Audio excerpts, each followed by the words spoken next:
இயேசு கிறிஸ்துவின் நாமத்தினால இன்றைக்கு ஒரு தெளிவான இருதயத்தை இயேசு உனக்கு தருவாராக. தெளிவா இங்க இருந்து போ. சாத்தான் எப்படி கலக்கிறான்? 4 விஷயம் சொல்ற கவனிங்க. எப்படி சாத்தான் தீய சக்தி நம்மை கலக்குது? எப்படி என்றால், நம்பர் 1,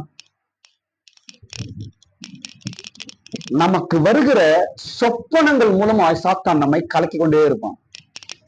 பைபிள்ல படிக்கும் போது பார்வோன் சொப்பனம் பார்த்தான், அதுக்கப்புறம் இன்னொரு ராஜா சொப்பனம் பார்த்தா யாரு? நேபுகாத்நேச்சர். பைபிள்ல 2 ராஜா சொப்பனம் பார்க்கறான். சொப்பனம் வராதுங்க, கனவு. 2 பேரும் என்ன? 2 பேரும் குழம்பு போயிட்டாங்க, 2 பேரும் கலங்கி போயிட்டாங்க. அங்க பார்வோனும் கலங்குறான், இங்க நேபுகாத்நேச்சாரும் கலங்குகிறார். சில வேளை பாருங்க, என்ன பாருங்க, ஆண்டவர் சில சொப்பனங்கள், சில கனவுகள் உங்க வாழ்க்கையில வரலாம். அது தேவன் உனக்கு முன்கூட்டி வெளிப்படுத்துற நல்ல காரியமாக தான் இருக்காது. ஆனால் அதை சாத்தான் எப்படி பண்ணுவான்? அதை போட்டு நம்ம கலக்கி கொண்டிருப்பான். நான் கூட சில சொப்பனம் பார்த்தேன்னா 2-3 நாள் ஒரு நிம்மதியா இருக்க, ஒரு மாதிரி குழப்பமா ஒரு மாதிரி இருக்கும். அப்படி அனுபவப்பட்டிருக்கீங்களா? ஆனா அது ஏதோ ஒரு மெசேஜ் தேவன் நம்மளுக்கு சொல்லி கொடுக்கிறார், ஏதோ ஒரு செய்தியை ஆண்டவர் நமக்கு சொல்றார், ஏதோ ஒரு காரியத்தை வெளிப்படுத்தார். நம்ம ஸ்தோத்திரத்தோடு காத்திருப்போம் என்றால் அது அருமையான காரியமா முடியும் அது. ஆனால் சாத்தான் என்ன செய்யறாத? கூட்டு நம்ம குழப்பறான், கலக்குகிறான். பார்வோன் கலங்கினான், சொப்பனத்தை பார்த்து பார்வோன் கலங்கினான். எகிப்தை குறித்து சொப்பனம் வெளிப்படுத்தப்பட்டது பார்வோனுக்கு. அந்த சொப்பனத்தினால் பார்வோன் என்ன ஆனான? கலங்கினான். ஆனால் அவன் பார்த்த சொப்பனம் நல்லதை கெட்டது. கரங்களை தட்டுங்க, கையை தட்டுங்க, கையை தட்டுங்க. இந்த நாட்களில் தேவன் உனக்கு பார்க்கிற சொப்பனங்கள், கனவு எல்லாம் நல்லதுதான். ஏன் பயப்படுற நீ? நன்மைதான் அது. ஆனால் ஏதோ வழியில சாத்தான் உன்னை கலக்குகிறான். கலங்கி போனோம், பயப்படணும், அந்த சொப்பனம் நடக்க கூடாது. ஆண்டவர் சொன்ன காட்டின சொப்பனம், ஆண்டவர் காட்டின கனவு, தரிசனம் உனக்கு நடக்க கூடாது என்பதற்காக உன்னை பயம் காட்டி உன்னை கலக்குகிறான்.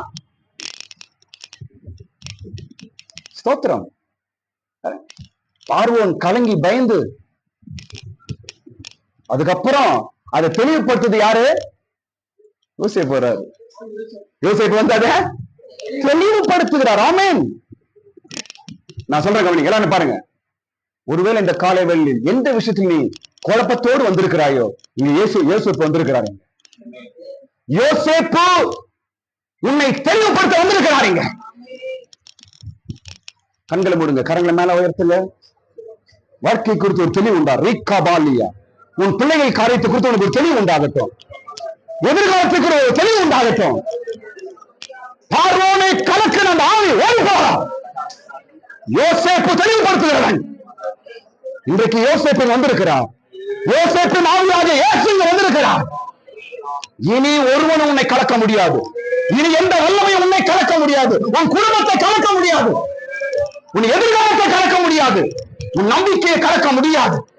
இயேசு சொல்லியிருக்கிறார். அந்த வார்த்தை இன்று உன்னை பலப்படுத்தட்டும். உங்கள் இருதயம் கலங்காக இருப்பதாக. முதல் காரியம் அல்ல பாருங்க, முதல் காரியம் நம்ம பார்க்க இந்த சொப்பனம், இந்த கனவை வச்சு சாத்தான் நம்மை கலக்கிறான். ஒரு பாஸ்டர் சொல்லி கொடுத்த விஷயம் கவனிங்க. ஒரு பாஸ்டர், பெரிய பாஸ்டர், ஒருவேளை நீங்க ஒரு பயப்படுற சொப்பனம், கனவோ இல்ல ஏதோ உங்களுக்கு கலக்குகிற ஏதாவது கனவு நம்ம பார்த்துட்டோம்னா உடனே அந்த காலையில் எழும்பிட்டு அப்படியே முட்டி போடணும். ராத்திரி கனவு பார்த்திருப்போம், காலையில் எழுந்த மனுஷனுமா முட்டி போட்டு அப்படியே ஒரு 5 நிமிஷம், ஆண்டவரே இந்த சொப்பனை நம்முடைய கரத்துல ஒப்பு கொடுக்குறேன், இந்த கனவு நம்முடைய கரத்துல ஒப்பு கொடுக்குறேன் ஆண்டவரே என்று சொல்லி அதுக்காக ஒரு கொஞ்ச நேரம் ஸ்தோத்திரம் பண்ணிட்டா எல்லாம் தெளிவாயிடும். சூப்பர்ல, ஸ்தோத்திரம். இனிமே இப்படி பண்ணுங்க. எந்த சொப்பனம், எந்த கனவும், எந்த தரிசனமும் உன்னை கலக்க கூடாது. நம்பர் 2. இரண்டாவது, எது நம்மை கலக்குகிறது? நம்ம வாழ்க்கையை சாத்தான் எதை வச்சு கலக்குறான் என்பதற்கு 2வது விஷயம் பாருங்க. பைபிள்ல ஒரு ஆள் பேர் நான் சொல்றேன். பைபிள்ல ஒரு நபரின் பெயர் ஆகான். சொல்லுங்க.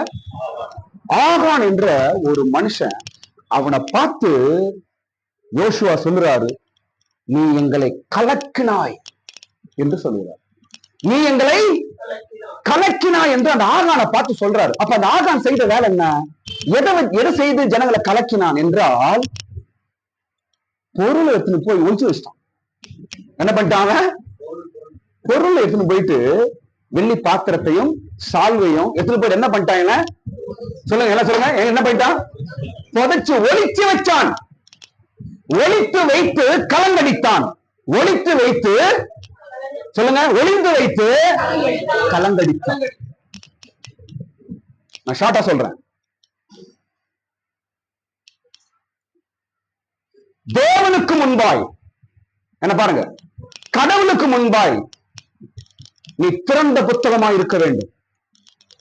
நீ கடவுளுக்கு முன்பாய், தேவனுக்கு முன்பாய் உன் இருதயத்தில் ஏதாவது நீ ஒளித்து வைப்பாய் என்றால் உன் வாழ்க்கை கலங்கிக் கொண்டே இருக்கும்.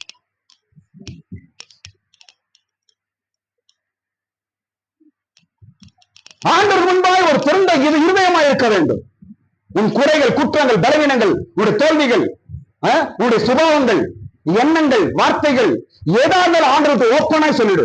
ஓப்பனாய் இருப்பாய் என்றால் நீ ஜெயிக்கிறனாய் மாறுவாய். தோல்வியே உன் வாழ்க்கையில வராது. சாத்தான் எதை வச்சு காரணம் தெரியுமா?